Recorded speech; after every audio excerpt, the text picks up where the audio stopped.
Hi friends, ఈ shop అంతా 5 real shop. మీకు ఏమేమి ఉంటాయని చూపిస్తాను చూడండి. ఇందులో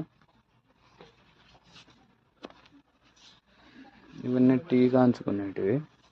ఓకే, గ్లాసులు అంట, డస్ట్బిన్స్ అంటే చాలా పెద్దది, ప్రతి ఒక్కటి ఉంటాయి. ఇవన్నీ ప్లాస్లో, ప్లాస్ ఐటము, ఇదంతా డస్ట్బిన్.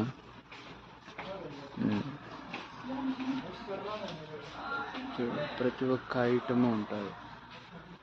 ఇదంతా గెస్ట్ హిట్స్. అవన్నీ బియ్యము, బ్యాళ్ళు అన్నీ ఉన్నాయి. ఓకే, ఇవన్నీ మెందీర్ ఐటమ్స్ అంటే టిష్యూ పేపర్స్. ఇవన్నీ టిష్యూ పేపర్సే. ఇవన్నీ షాంపూలు కాదు, ఇంట్లో బండలు క్లీన్ చేసేటివి.